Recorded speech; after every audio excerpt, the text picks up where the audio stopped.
Oi, pessoal, boa noite. Tudo bom? Estou muito feliz que vocês estejam aqui para me prestigiar, porque eu vou falar de um assunto que é muito legal para todo mundo, viu? É um assunto que tem a ver com a nossa vida, com o fato de a gente existir e de a gente atingir a prosperidade ou não, que é o fato de a gente se autoconhecer. Então, eu vou falar um pouquinho sobre autoconhecimento, sobre autoamor, sobre autoperdão e, consequentemente, sobre autocura. O que, na verdade, nos leva à prosperidade, que é tudo que a gente quer nessa vida, né? A gente combina assim, eu falo algumas coisas e depois aí eu abro se alguém tiver alguma dúvida, alguma coisa que queira colocar, aí no finalzinho a gente coloca, porque eu não tenho muitas habilidades para ficar lendo tudo que está sendo colocado na hora que está sendo colocado. Então,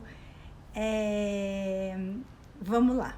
Tá bom? Daí no finalzinho a gente conversa e quem tiver alguma dúvida a gente esclarece. Então, para quem não me conhece, eu sou Margarete Santos, eu sou Master Coach, sou coach ericksoniano, sou coach de vida e eu tenho pós-graduação em psicologia positiva. E eu decidi fazer esse bate-papo com as pessoas porque eu tenho sentido no ar que todas essas mudanças andam causando mais confusão mental, espiritual, desencontros dentro dos lares, e as pessoas ficam conversando, pedindo orientação nesse sentido. Eu falei, não, então vamos conversar a respeito para que a gente possa então ajudar essas pessoas e automaticamente a transição para todos vai ser muito melhor, né? Então, como a gente está nesse momento de grandes mudanças, mudanças externas que provocam grandes mudanças internas, eu entendi que esse era um grande momento para a gente estar falando sobre autoconhecimento. Se a gente perguntar, o que é autoconhecimento? Todo mundo vai saber responder. Porém, nós temos que olhar com um olhar um pouquinho mais detalhado esse autoconhecimento. Então, a ação de perceber, de conhecer, de fazer uso da nossa inteligência emocional. Para quê? Para avaliar e para compreender como vai o nosso equilíbrio entre a nossa razão e a nossa emoção. A partir do momento que a gente detecta como é que anda essa relação, razão e emoção, que vivem num diálogo interno, discutindo, porque a nossa vida é uma vida ampla e de várias vertentes. À medida que a gente vai se conhecendo, a gente vai buscando o que a gente tem de melhor, as nossas capacidades, as nossas habilidades, as nossas competências, a nossa luz. Assim como é muito importante e fundamental, básico, nós olharmos para aquilo que a gente tem que ser corrigido, que é a nossa sombra, as nossas características negativas. Feito isso, o autoconhecimento se completa quando nós nos perguntamos, e agora? O que é que nós vamos fazer com tudo isso? Esse equilíbrio, que é o ponto-chave, faz com que essa batalha interna ela se acalme e nós tenhamos mais discernimento para tomar então posturas que sejam benéficas para a nossa evolução. Então, fica claro que nós temos uma mente racional e uma mente emocional. E é muito importante a gente entender como é que essa mente atua dentro de nós. Se isso é bom, se é confortável, ou se é desconfortável, se é ruim. Tanto para mim, quanto para as pessoas e para o mundo que me cerca. Então, a partir do momento que eu sei o que eu tenho de bom, eu sei o que eu tenho a melhorar, eu sei o que eu vou fazer com isso, e eu começo a perceber como é que eu interajo com o universo dentro das características que me comportam, eu começo a descobrir a minha maneira de ser e de agir, o meu modus operandi. Então, eu tenho gente que, por exemplo, tem iniciativa, mas não tem meia-ativa e não tem acabativa. Tem gente que tem acabativa, mas não consegue começar nada e nem fazer nada sozinho. Precisa que alguém comece, alguém dê andamento e ele brilhantemente vai dar a finalização. Isto é uma característica individual. Não é bom e não é ruim. Isto é individual e vai servir sim para algumas situações e outras situações não vai servir. Eu tenho que avaliar como é que isso ocorre dentro de mim e até que medida e até que ponto isto é positivo ou é negativo. O interessante é que a gente tenha em mente o seguinte: a maneira que eu faço uma coisa é a maneira que eu faço todas as outras coisas. É o meu modo operandi. Então, eu tenho que analisar o que é que eu preciso mudar e o que é que eu posso manter ou intensificar. A nossa vida, ela tem um leque de possibilidades. Nós atuamos no nosso aspecto pessoal, profissional, afetivo, transcendental. E dentro disso, nós exercemos infinitos papéis. Em cada um desses papéis, nós temos objetivos e nós temos que caminhar para frente. Não dá para estacionar. Além disso, nós temos uma história de vida. Tudo aquilo que nos aconteceu durante toda a nossa vida deixa em nós nuances e marcas que fazem com que nós sejamos quem nós somos. Nós temos crenças e valores. Valores esses que foram muitas vezes passados pela nossa família e, igualmente, o mundo nos fez acreditar em algumas coisas. Nós precisamos detectar o que é que dessas coisas que a gente acredita são coisas que nos prendem, são crenças que nos limitam à evolução.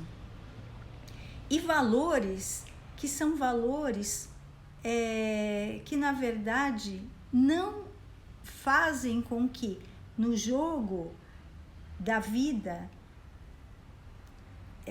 eu caminhe para frente. Muitas vezes são valores que me limitam, que me impedem até o relacionamento com o mundo externo, com outras pessoas. E nós somos tudo isto.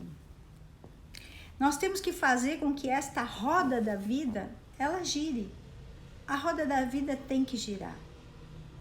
Se alguma área da nossa vida não estiver em equilíbrio, ou ela não estiver como nós achamos que seria o ideal, falta energia e há o desequilíbrio. Então, o que acontece? A roda fica capenga. A gente passa a não ter motivação.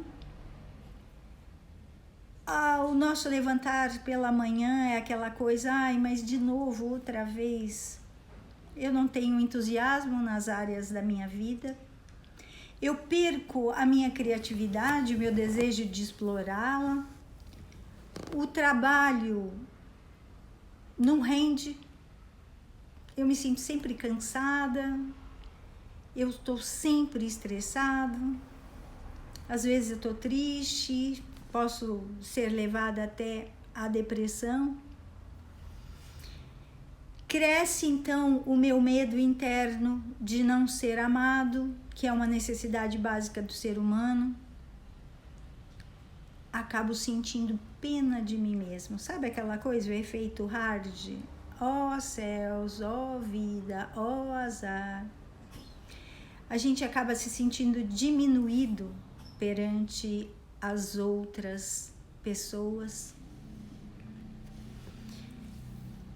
E se nós não manifestarmos esse desequilíbrio desta maneira, nós podemos manifestar de outra que não é nada boa também, que seria a raiva,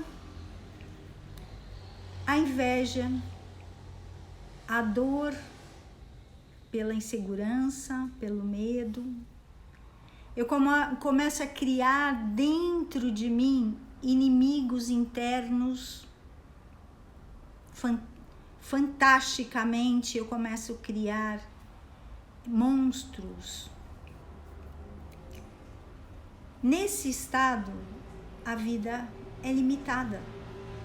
Não tem graça, não tem cor. Eu tenho medo da morte, eu tenho medo da vida, eu tenho medo da velhice. Eu não respeito, não honro a minha história.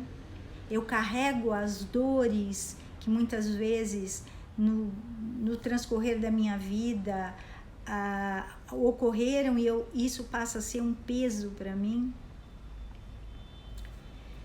Eu tenho um sentimento de posse muito desenvolvido porque eu tenho medo de perder. Eu não consigo lidar com as perdas. A minha busca pelo dinheiro é insana. Por quê? Eu não penso em prosperidade. Ou seja, eu vivo desconectado do universo que me cerca porque eu tenho um campo de visão limitado. Eu perdi a visão periférica. E aí, quando eu passo pelo processo de autoconhecimento, a partir do momento que eu começo a me aceitar, que eu começo a equilibrar a minha emoção e a minha razão, que eu começo a sentir a expansão da minha consciência de forma lenta e gradativa, que eu paro de julgar, que eu aceito as pessoas como elas são, que eu encaro as minhas dificuldades de frente, eu estou utilizando a minha inteligência emocional. E eu passo então a começar a resolver os meus problemas de uma maneira assertiva. Ressignificando o quê? Tudo quanto é bereba, as nossas dores, nossas mágoas. E reequilibramos então a nossa roda da vida. Começamos a viver de dentro para fora, despertando o nosso amor próprio primeiramente e obviamente o amor com relação ao externo, ao mundo, à vida. Eu passo a ter sentimentos mais puros, os meus dons artísticos começam a aflorar novamente, ou se eu não conhecia, eu passo a conhecê-los, aumenta a minha produtividade, aumenta a minha criatividade. Eu passo a ter um desejo maior de compartilhar a vida e saborear o mundo exterior, coisa que anteriormente eu já não tinha mais, num estado de não autoconhecimento. Então passa a ter dentro de mim sentimentos como o amor, a generosidade, a empatia. Eu passo a dar um significado maior para a minha vida, para as coisas, para as pessoas. Eu compreendo a minha razão de existir. Eu percebo a minha missão de vida. Eu começo a ter uma visão clara da beleza da vida. Por mim, para mim e para o mundo que me cerca. Então nasce em nós o alto amor, que me fortalece, que me empodera, que aumenta a minha capacidade de sentir e a minha capacidade de perdoar. Perdoar a nós mesmos, perdoar o universo. Compreender que o erro, que as minhas dificuldades faz parte do meu aprendizado e não me torna melhor nem pior do que ninguém. Me torna simplesmente uma pessoa mais sensível, uma pessoa mais experiente, uma pessoa vitoriosa. Eu começo a ser mais indulgente comigo mesmo e com as pessoas. Então eu me permito me perdoar, o auto-perdão e, consequentemente, o perdão àquelas pessoas que erraram comigo ou que eu acho que erraram. A gente vira a chavinha, a gente passa para o próximo nível. A gente faz contato com a divindade que existe entre nós. Nós expandimos, então, a nossa consciência. Nós trabalhamos para aceitar as coisas que a gente não pode mudar. A gente passa a mudar aquilo que a gente pode.